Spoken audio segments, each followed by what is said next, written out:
Hi, this is Usha. Welcome to Rathod's IAS classes.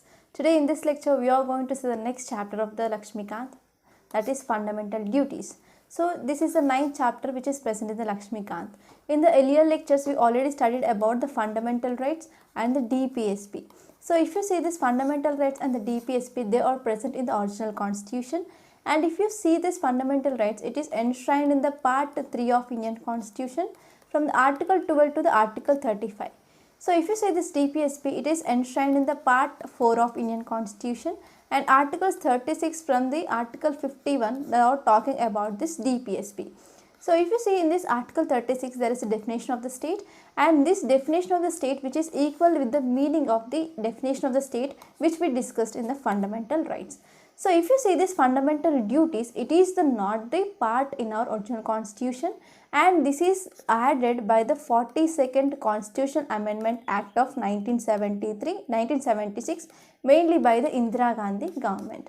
So through this 42 Constitutional Amendment Act, there are 10 fundamental duties that are added by this Indira Gandhi government, and later on one more fundamental duty which is added by the 86th Constitutional Amendment Act of 2002. So if you see these fundamental duties, it is not present in the mostly in the Western constitutions. For example, USA, for example, France, Canada, Germany and Australia. In these constitutions, there is no provision of the fundamental duties. So it is only present in the constitutions of the socialistic and also the communistic countries. So if you see these fundamental duties, this provision, one exception is the state of the Japan. In the Japan constitution, it is a democratic country. It is the first democratic country which contain the provisions of this fundamental duties. So if you see, we borrowed this fundamental duties concept mainly from the USSR, that is the Soviet Union. So this is some of the introduction regarding this fundamental duties. So let us see the evolution of this fundamental duties. So during the time of 1975 to 1977, we experienced the internal emergency which is imposed by the Indira Gandhi government. So during this time, there was a committee which is established in the year 1976, and the name of this committee is the Swaran Singh Committee, Sardar Swaran Singh Committee, and this Swaran Singh was a member of the cabinet of the Indira Gandhi government, and this committee was constituted mainly to look into whether these fundamental duties can be incorporated into the Indian constitution or not. So later on in 1976, the report came, and according to this report, it recommended there should be the addition of the fundamental duties in the Indian constitution. And according to that, these recommendations, they are accepted by the Indira Gandhi government and came up with the 42nd Constitutional Amendment Act of 1976 and added Article 51A of the Indian constitution, and which talks about this fundamental duties. So it is present in the part 4A of the constitution. So if you see the Sardar Swaran Singh Committee, it recommended 8 fundamental duties, but 42nd Constitutional Amendment Act, it added about 10 fundamental duties. And later on, one more fundamental duty added through the 86th Constitutional Amendment Act of 2002. So if you see the original fundamental duties, that is not the 1950 but 1976. The original fundamental duties, they had the 10 in number, but later on, there is the addition of the one more fundamental duty mainly through the 86th Constitution Amendment Act of 2002. So at present there are 11 fundamental duties. So this is a very important regarding the prelims. The original fundamental duties of 1976, it contains 10. At present there are 11 fundamental duties. Okay, so why there is a fundamental duties? What is the need here? Here, according to this Sardar Swaran Singh Committee, it said that the people who are mainly the citizens of the India who are enjoying the fundamental rights. So in addition to this enjoyment of these fundamental rights, they have to know about their duties, what they have to do regarding the society. So in this way, these fundamental duties, they are incorporated into the Constitution of the India. So it is a sum of the background regarding the fundamental duties. So let us see the some of the important features and also the list of the fundamental duties present in our constitution. So first let us see the list. So according to the Article 51A of our Indian Constitution, it says about the duties of the every citizens. So there are 11 fundamental duties. So 10 are from the 42nd Constitutional Amendment Act and one recently added in 2002 by 86th Constitutional Amendment Act. So what are the points that you should remember regarding the fundamental duties? The first one is they are borrowed from the USSR, and the second one is they are added by the 42nd Constitutional Amendment Act, and the committee that recommended these fundamental duties is the Sardar Swaran Singh Committee. So these are the some of the important facts that you should remember. So let us see this 11 fundamental duties. The first one, it is to abide by the Constitution and respect its ideals and institutions, the national flag and national anthem. So whether you have to remember this entire sentence? No. There are some keywords you can remember it. So here the keyword is abide by the Constitution.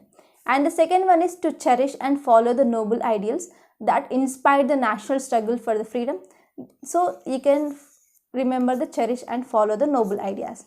And the next one is to uphold and protect the sovereignty, unity and integrity of India. You can remember uphold and protect the sovereignty, unity and integrity of India.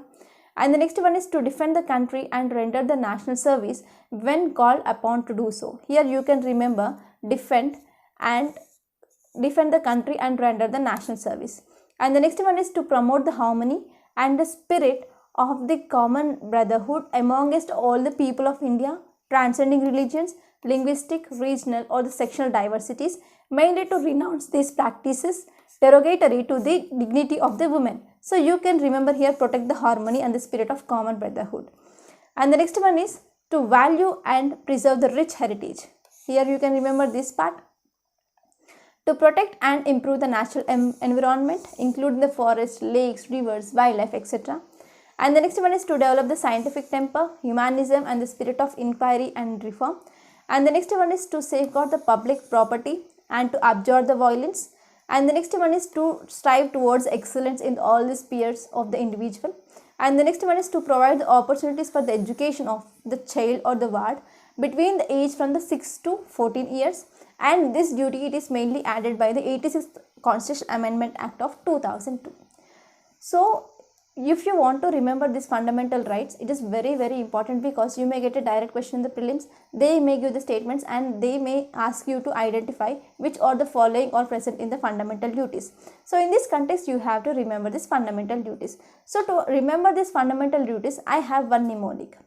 So most of you people want to become an IPS officer, correct? So after becoming IPS officer, you will get the promotion, that is Senior Superintendent of Police, but you are a most corrupt officer. So later on, anti-corruption unit will come to you, says that you have the charges on the corruption. Then you will ask what is the proof.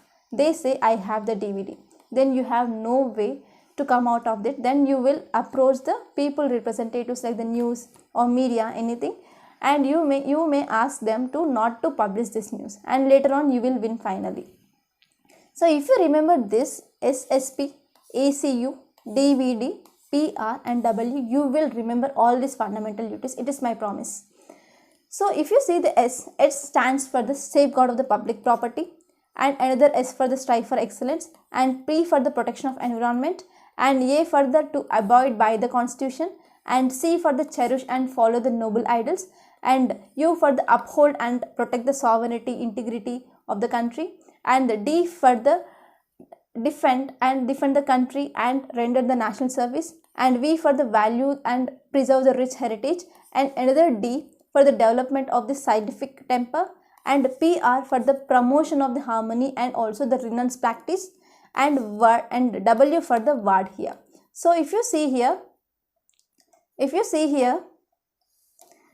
to the last fundamental duty, it was mainly added by this 8th Constitutional Amendment Act. It says that to provide the opportunities for the education for the child of ward here. So for the word here, I took W mainly to simply remember that thing. So in this way, you can remember this fundamental duty if you remember these mnemonics like SSP, ACU, DVD, PR and W. So if you see these fundamental duties, one thing that is behind it is present. So if you see the Indira Gandhi government at the time of the internal emergency that is happening there. So if you see the other one hand, there are the fundamental rights are present to the people, and another hand there are DPSP are present, and Indira Gandhi government came up with the 42nd Constitutional Amendment Act and incorporated the fundamental duties as well. So what is this fundamental duties? Why? So if you see this 11 fundamental duties, you will see there are some are the positive and some are the negative, and they are arranged alternatively. So if you see the positive, they are the reminders to the citizens of the India, and if you see that they are the negatives, they are the reminders, as well as there is a force of law that will apply. If at all they are not followed by the citizens, then the law will be imposed and they were punished. So if you see the first one, so let us number these fundamental duties, then it will be very simply and very easy for you to remember this. 1, 2, 3, 4, 5, 6, 7, 8, 9, 10, 11. So there are 11 fundamental duties. Let us take till 10. So if you see the first one, it says that to abide by the constitution and respect its ideals and the fundamental duties, the national flag and also the national anthem. So it is a first fundamental duty. So if you see this first fundamental duty, it is a negative thing, because it says that if at all any person who is not abiding to the constitution or not following the national flag or national anthem, then there is a one important law under which the punishment will be given. That is a National Honors Act of 1971. Okay, the National Honors Act of 1971, it gives a punishment if at all any citizen who is not abiding to the constitution and also the not following the rules and regulations according to the constitution.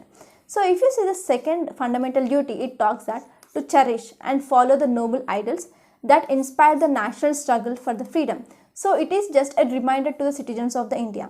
And if you see the third one, it says to uphold and protect the sovereignty, unity and integrity of India. If at all any person who is not following this, if at all who is making any communications with the enemies during the wartime or anything, if at all there is any threat to the sovereignty, integrity and also the unity of India, there are several laws which are present in India. They include section 121 of IPC. They include section 124 of IPC, which talks about the sedition. And there are also other laws like the Unlawful Activities Prevention Act. There is a National Security Act. There is a POTA. So under these laws, there will be punishment which is given. So if you're talking about the negative reminders, there is also these negative things also talks about the reminders, and also there is a force of the law. And if you see the fourth one, it is talking about to defend the country and render the national service. So it is just a reminder to the citizen. So if you see 1, 2, 3, 4 alternatively, the even numbers are saying about the reminders, they are positive things, and the odd numbers, they are negative things. So in this negative things, there is a force of law that is applied. In this way, even numbers and the odd numbers, they are arranged in such a way that one fundamental duty talks about the positive thing and one fundamental duty talks about the negative things. So let us see the next one, that is fifth one. It talks about to promote the harmony and the spirit of the common brotherhood amongst all the peoples of the India, transcending the religious, linguistic and the regional or sexual diversities, mainly to renounce the practices derogatory to the dignity of the woman. So when you are talking about this, whenever there is anything which is not followed by the citizens, then there is a section 158 of Indian Constitution, section 158 of IPC. It talks about the punishment which is given, and also there are several laws regarding this dignity of the woman. They include the sexual harassment at the workplace law, and they also includes the domestic violence law, and also we have the sexual harassment and also the molestations law and the prevention of the Sati Act. So there are the number of laws which give the protection to the dignity of the women. And if you are going for the religious practices or mainly for the electoral practices, mainly through the caste basis, then there is a ground of the disqualification as well. So in this way, they are the force of law that is seen in this fundamental duty. And let us see the next one, that is to value and preserve the rich heritage of the country's composite culture. Again, it is a positive reminder. And the next one is to protect and improve the natural environment, which is including the forest, lakes, rivers, wildlife, and to have the compassion for the living creature. Whenever this duty it is not followed by any citizen, then there is Environment Protection Act is present, and there is also the Wildlife Protection Act of 1972. It is present mainly to provide the punishment for this offense. And the next one is to develop the scientific temper, humanism and the spirit of inquiry. It is a positive thing, just a reminder to citizens. And the next one is to safeguard the public property and also abjure the violence. So whenever there is any violence is created, there are many laws which are which are protected here. They include the murder laws, anti-murder, attempt to the murder, rape, etc. So there are many codes which are present in the IPC and also the CRPC regarding this context. And if you see the 10th one, it is talking about to strive towards excellence in all the spheres of the individual and the collective activity, so that the nation constantly rises to higher levels of endeavor and achievement. So this is a positive thing, just a reminder to citizen. And if you see the 11th fundamental duty, it is mainly added through the 86th Constitutional Amendment Act. It is not under the Indira Gandhi government. So the principles of the odd even does not apply here. Okay, so this is about the list of the fundamental duties. So let us see the important features of these fundamental duties. The first one is some of them are the moral duties, while the some of them are the civic duties. So we have both the moral and also civic duties. So when you are talking about the moral duties, they are present in the Indian tradition, Indian mythology, religions, and also the practices. So they are essentially contain just a codification of the tax which are integral to the Indian way of life. So this is very important thing. And the next important feature is, unlike the some of the fundamental rights which extend to all the persons, whether the citizens or the foreigners, these fundamental duties, they are only confined to the citizens of the India but not extended to the foreigners. And the next important one is, in the directive principles, these fundamental duties are also non-justifiable in nature. So both the directive principles and also the fundamental duties, they are not justifiable. That means the constitution does not provide for their direct enforcement by the courts. Okay, so let us see the significance of these fundamental duties. The first one is, they act as the reminders to the citizens. While they are enjoying the fundamental rights, they should also conscious about their duties. So they owe to their country, their society, and also they can follow the fellow citizens. So these are mainly the reminders to the citizens. And what is the objective of these fundamental duties? That is for the educational role. So the citizens ought to be educated about what are the fundamental rights they are available and what are the duties they should do regarding the society. And the next important significance is, they serve as a warning against anti-national, anti-social activities like the burning of the national flag, destroying the public property, so on. Whenever they are doing the activities like the national flag, there is one important act, that is National Honors Act of 1971, which will punish them.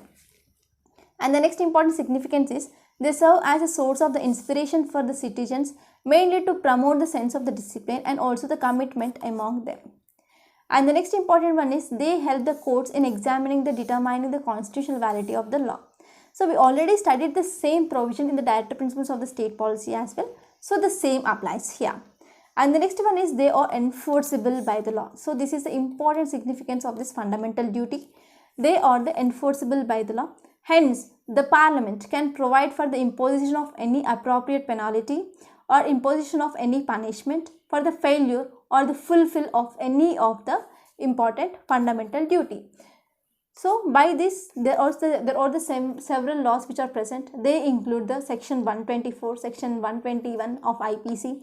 There includes section 158 of IPC, and there are all the different laws like the Unlawful Prevention Acts, and also we have the Anti-Dowry Act, Anti-Sati or the Sati Prevention Law, Sexual Harassment at the Workplace. So there are the several laws mainly regarding this enforceable by the law. So by this we are concluding today. I hope you enjoyed this lecture. Thank you so much. Please subscribe to my channel. Please do like and share and comment my videos. Thank you.